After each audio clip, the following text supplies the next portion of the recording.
trumpai užbaigsiu apie metodinius leidinius. Tai pirmiausiai gal norėčiau paklausti jūsų visų, ar naudojatės Užkrečiamų ligų ir AIDS centro parengtą metodinę medžiagą ir kam naudojate? Naudojate. Taip.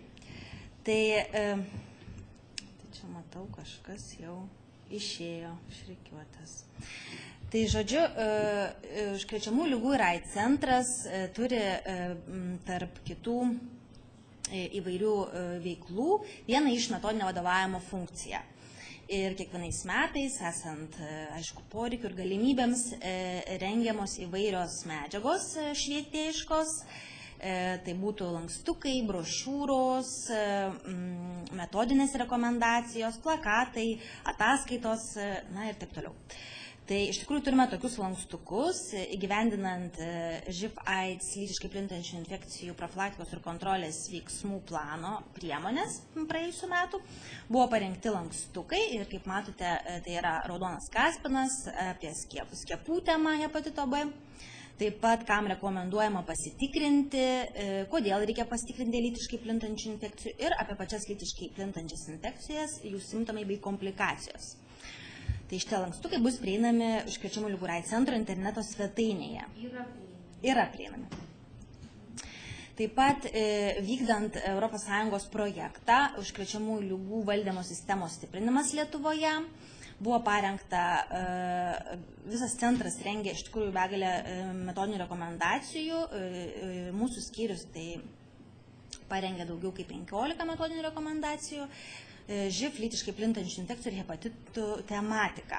Na ir taip, jeigu taip trumpai galima būtų suskirstyti, tai yra tos visos rekomendacijos, aišku, skirtos asmens ir visuomenės sveikatos priežiūros specialistams bei kitų sektorių specialistams. Tai yra būtent juose rasite įrodymais grįstą informaciją ir būtent kuri yra būtent darbui su tikslinėms grupėms, kaip komunikuoti teisingai su žiniasklaida, taip pat visuomeniai teikti patikimą informaciją.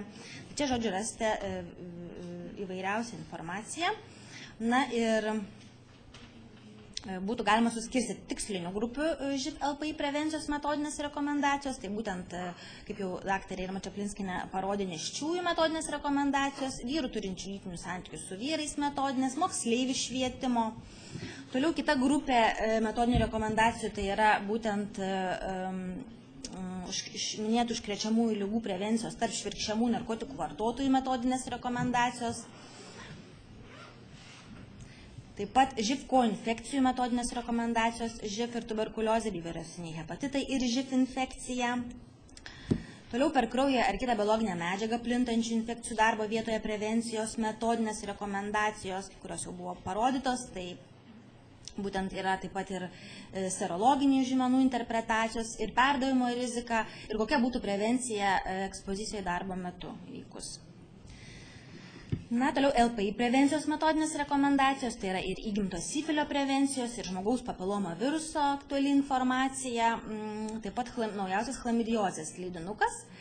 Ir čia taip pat yra visa informacija, tiek pradedant apie patį sukėlėją, tiek kaip apsisaugoti, kokie gydymo principai yra ir kita aktuali informacija. Na, jau daktarė pristatė komunikacijos metodinės rekomendacijas, apart živ AIDS taip pat yra ir lytiškai plintančių infekcijų terminologijos žinynas. Na, kur dabar rasti šias metodinės rekomendacijos, jeigu dar neskaitėte, nesidomėjote, tai štai mūsų websaito dešinėje pusėje yra kuriame Lietuvos ateitį ženkliukas. Na ir iš tikrųjų šioje nuorodoje rasite ir metodinės visas rekomendacijas. Štai ir kitomis temomis. Ir lytiškai plintančių infekcijų živ bei hepatitų tematika, metodinės rekomendacijos. Na, taip pat čia galima rasti ir kitų įvairiausių leidinių, tai būtent pirmiausiai užkrečiamų ligų aprašus, apie būtent mūsų tema ir kitų ligų. Taip pat yra ir leidinukų skyrelyje lankstinukai. Štai, kurie irgi grupėmis yra suskirstyti, galima rasti tuos ir naujausius lankstinukus Spausdintis, platinti juos, na, su plakatais gal truputėlį yra problematika dėl būtent spausdinimui tinkamo formato. Tai iš tikrųjų reikėtų kreiptis į mūsų švietimo ir komunikacijos skyrių ir galbūt mes galėsime įspręsti dėl kito būtent spausdinimui tinkamo formato pasiūlymo.